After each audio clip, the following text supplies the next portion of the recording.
Good evening and welcome to Talk of the Neighborhoods. I'm Joe Heisler, your host, coming to you from the BNN Live studios, Eggleston Square, Jamaica Plain, where tonight on the Boston Neighborhood Network, well, we'll bring you some politics as our usual want tonight in two parts. First up tonight, we continue our election 2014 coverage of this year's gubernatorial race. Tonight, former high-ranking Obama administration official involved in the initial work on Obamacare, Donald Berwick joins us. He is, of course, a doctor as well, making his run for the Democratic nomination for governor. Then on the second half, we'll bring you a profile and courage from the Boston City Council. That's right, you heard right. She said what she meant, and she did what she said, in so many words. I'm talking, of course, about newly elected at-large City Councilor Michelle Wu. She joins us to talk about her first months in office and her very first vote as a Boston City Councilor. All that and more tonight on Talk of the Neighborhoods. I'm Joe Heisler, your host. Tonight, a two-part show, but all politics, as is our usual want. First up tonight, we continue our election 2014 coverage of the gubernatorial race with yet another of the candidates running in the Democratic primary. Of course, this is caucus season, and all the candidates have been very busy going around to the various Democratic committees looking for those precious 15% of the vote that will allow them to move on to the primary ballot tonight. Man who's never sought major office before. Talk about baptism of fire. He's running for governor. He is, of course, a pediatrician as well, a former high-ranking Obama administration official involved in the rollout of the Affordable Health Care Act, now seeking to become the leader of Massachusetts. I'm talking, of course, about Donald Berwick. And Donald, nice to have you here. Thanks for having me Thanks here. so much for joining us. My pleasure. Well, let's see, where shall we start? Is this, I mean, I'm sure all your handlers told you, oh, Don, this is an enormous undertaking. Has it been more difficult, tougher than you thought, running a campaign? You've never run for office, of course. You've managed tons of people. You're an accomplished man, a physician by profession, and It's more exciting than I would have thought. You know, I'm an experienced executive. I started a small nonprofit organization that grew to global size over 25 years, and so I was experienced with complexity. I ran the largest agency in federal government by budget, Medicare and Medicaid, $800 billion.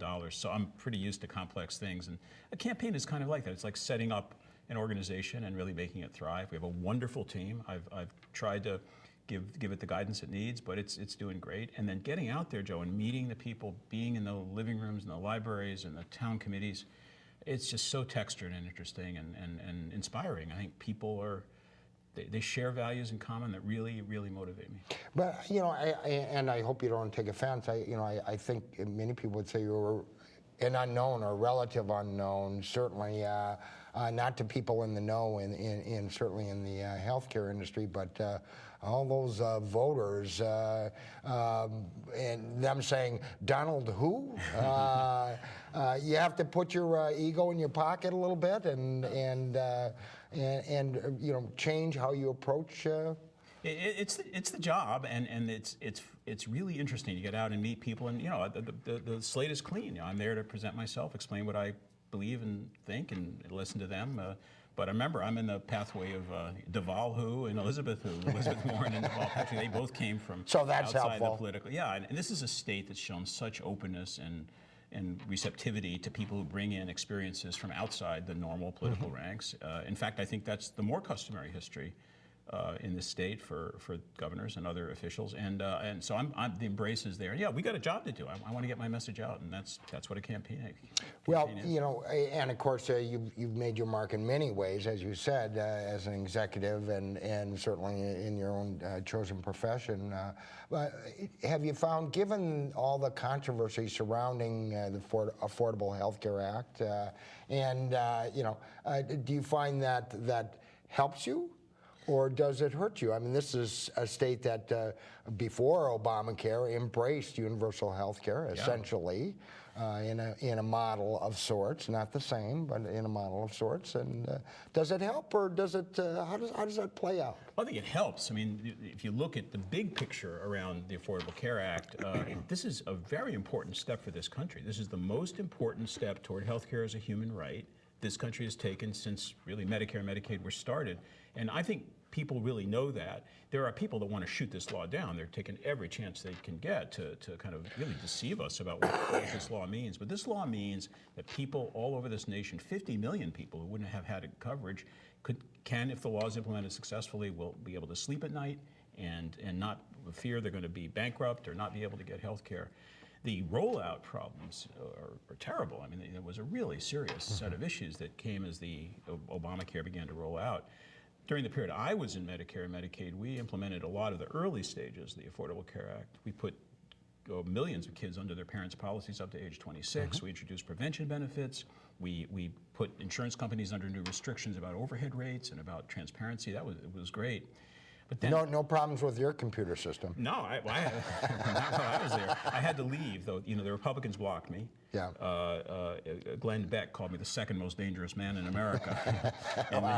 Wear that as a badge of honor, right? I do.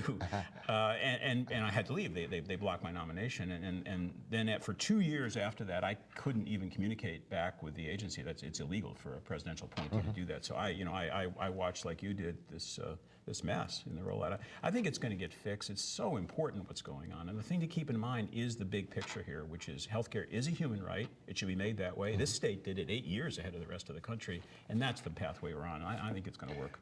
Governor Donald Berwick, what would have you done to avoid that, though? Because there's been problems here as well, and it was working, and granted, this is a little more complex than the system Mass initially had in place, but how would have you avoided that if you had been? And no criticism implied of Duvall per se, but both this president and this governor, they're fantastic. We're very lucky to have them. Of course, I don't know the details because I couldn't, by law, participate in this. I don't know the details, but I think it's a management failure. I think we have here a need for an executive oversight and metrics and pacing the way this rolls out that really is secure and well managed. And for 30 years, that's what I've worked on. My field, actually, Joe, is improvement.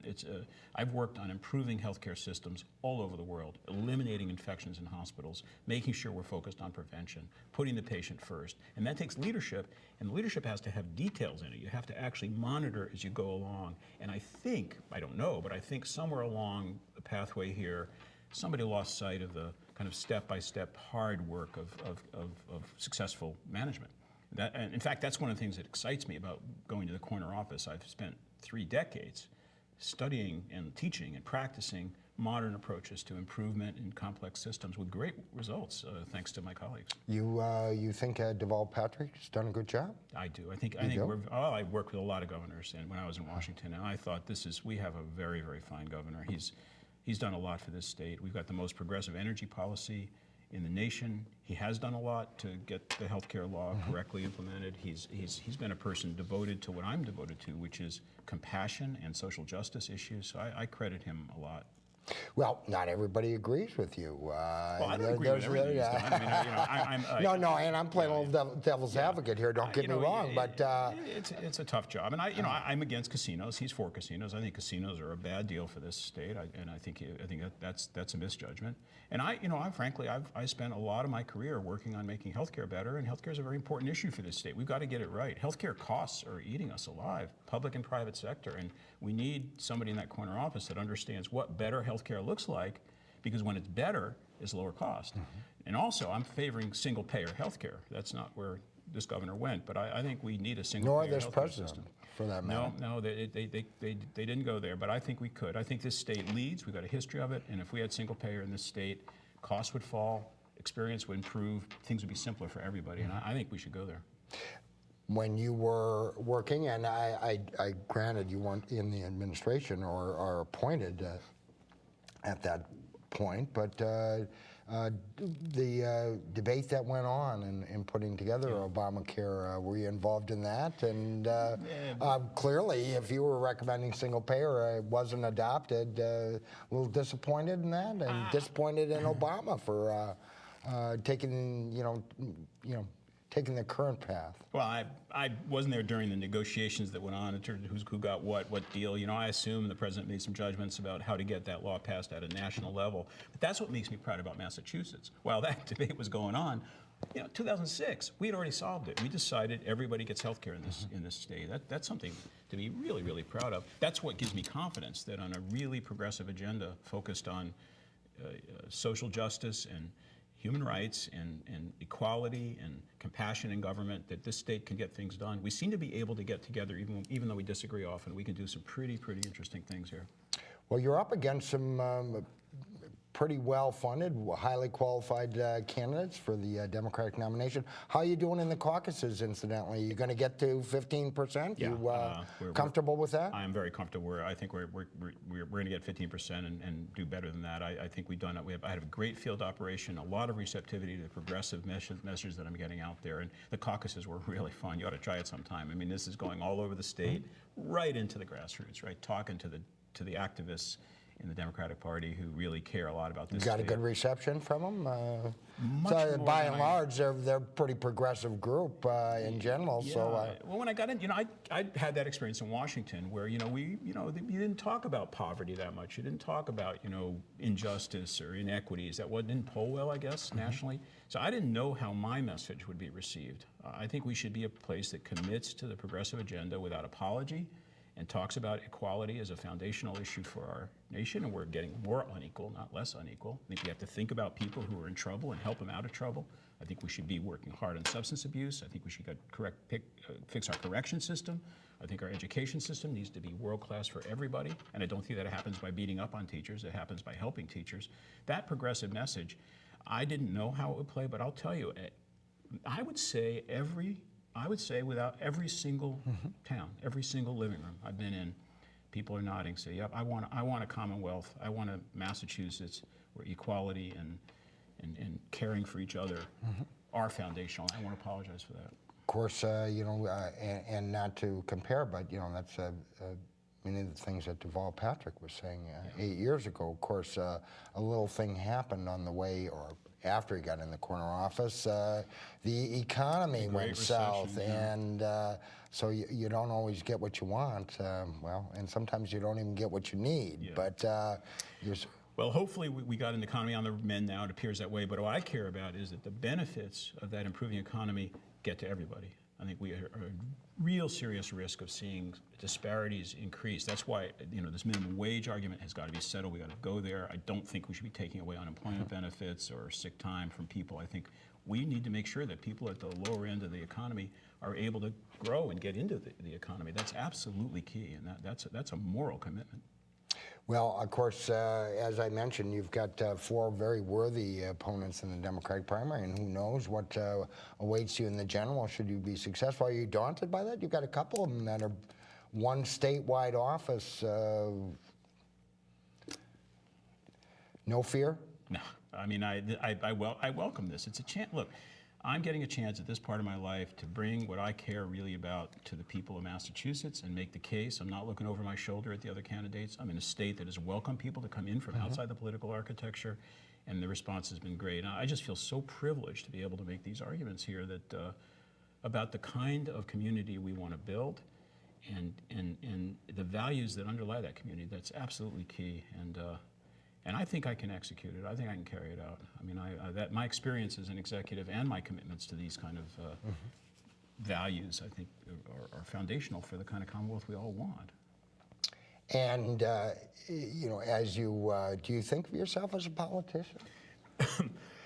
I don't. I'm thinking of, and I'm not sure Steve Grossman or Martha Coakley do, but I don't know. I mean, I'm learning. I'm learning. If politician means listening and trying to make a pattern out of what people think and believe, then yes, then I always have been one.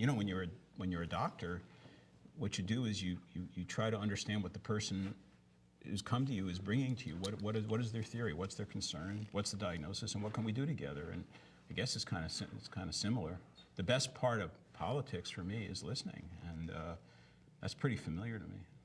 Well, you haven't blinked so far. Here's your chance. What would you do with the Department of Children and Families? Would have you brought in a new manager, a new leader there? Some pretty serious charges. Oh yeah, it is a mess. And I remember I've seen it from the other side. As a pediatrician, I fought every day for the well-being of my children. A lot of whom were in Medicaid and very stressed families. So I know what it's like to try to get services for a kid. I also know the dedication of these social workers and community and service workers in that part of the state government. They really, really work hard. Something went badly wrong. I don't know the details enough to know about this leader, but I'll tell you this: a head on a platter is not system reform, and what we need is system reform here. And I would, as governor, I would work, as I assume this governor will, to really make sure the resources get into that agency that need to be. We have the metrics and can follow things correctly. We have great ideas, finding them anywhere we can about what the best programs are, and we have to not attack these good-hearted, dedicated civil servants that are trying to do this right. And make them feel worse about what they already feel bad about, but give them help, give them learning, give them lessons, give them each other, give them resources. So I think it's a management problem. It's a serious defect. We need to manage our way out of it, not fire our way out of it. That wouldn't make any sense. Well, of course, lots of times it is about resources, and Yes. of course, some of these case managers have incredible caseloads, and they're being asked to, see countless cases and some pretty tough cases. And if we need more resources, are you willing to go to bat? Do we need a different way approaching our taxation system? Do we need more taxes? How would you approach it? That's a tough, ticklish thing. Well, I met one of the workers in that division the other night, and she was telling me about her growing caseload, near tears. I said, "Why don't you quit?" She said, "Because I care too much." So she deserves support. But I could say the same thing about our correction system, where we need to be putting more into really helping people get back into the mainstream of society. Our education system, where we're letting schools and kids down, and that's not right. I could say the same thing about access to mental health and substance abuse services in our healthcare system, which have been cut back. Yes, we have to invest more. And it's really investment as much as it is expenditure, because to have a kid failing in school and then head for failure in the economy, or a prisoner who isn't getting help, getting rehabilitated, just get re-put back in prison, that costs money. So this, to me, is investment. We do need revenues. They'll come from a better healthcare system. We have literally billions of dollars we could save by redesigning healthcare to really focus on people and take away the complexity of the payment system. We need to close tax loopholes and exemptions. There's billions there.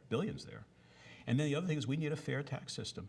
This state needs a tax system in which people at the low end of the income distribution pay lower rates and people at the high end pay higher rates. Graduated income tax? We need to go there. We need to go after the basic idea here that if you're wealthy, I don't begrudge you your wealth. Congratulations if you made it honestly, but now you have a bigger share of the burden of getting this whole place, everybody up. And I would go there. To say we can solve the problems of this Commonwealth without getting resources to do it is just naive.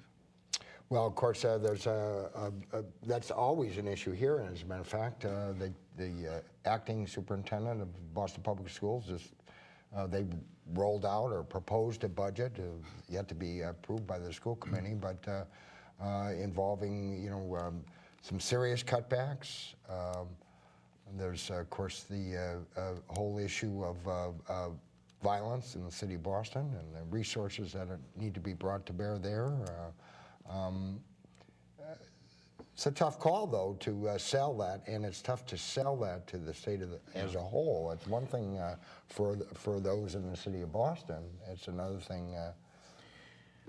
Leadership is telling the truth, and we have serious problems in this Commonwealth, reflection of problems in the nation as a whole, and we will have to invest in the future of our children and the impoverished people in our population and working class people who need a fair shake. They need to know that they can get jobs, that they can get into the economy, and that just plain takes investment. And those who will say otherwise, I don't know what their plan is. You want to watch it burn? You want to watch the prisons get crowded and build more of them?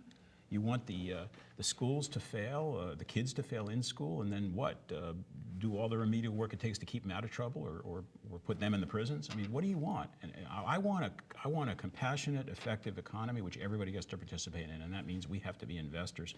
The management side of this is the public has every right to expect that government acts like a good business, that it manages its money well, that it delivers $1's value for $1 of taxes, $2 of value for $1 of taxes, that it treats every citizen like a customer. And that side of the coin, which is leadership for excellence in government, absolutely key to me. That's what I did at CMS, Medicare and Medicaid. Well, and of course, if you win the Democratic nomination, you're all likelihood to face Charlie Baker, who's got, he's not a doctor, but has much, in some ways, similar experiences, somewhat similar experiences. I won't put him in the same category as you, but a healthcare executive, ran a large state agency, two of them, as a matter of fact, and how do you fare in that matchup? I'd welcome the debate. I mean, you get to choose an insurance executive or a person who's spent 3 or 4 decades now working on making health and healthcare better around the world. You get to choose a guy who's tied to a party that's taken food away from children and cutting unemployment benefits and is willing to stop government just to make a rhetorical point. Have you seen the Republican Party platform in this state? He's got some problems. He already lost this election once. So I welcome that. I think that would be a debate worth having. We'll let the people decide what the values they want are to underpin this Commonwealth. All right, Donald Berwick, of course, among other things, he's a pediatrician, former executive of a major health management firm, and of course, a former ranking official in the Obama administration. Now a candidate for governor, one of 5 Democrats in the running. As the weeks and months come, you'll hear much more about Donald Berwick, and indeed all the candidates for governor. And I want to thank you so much for joining us. My pleasure. Thank you so much. Nice to have you here. Nice to be here. When we return with more of Talk to the Neighborhoods, well, we'll shift gears. We'll shift our focus back to Boston City Hall and a profile and courage of sorts. A first-time candidate who was elected as an at-large Boston City Councilor no sooner than took the oath and found herself mired in controversy. We'll talk with Michelle Wu about her experiences as a Boston City Councilor.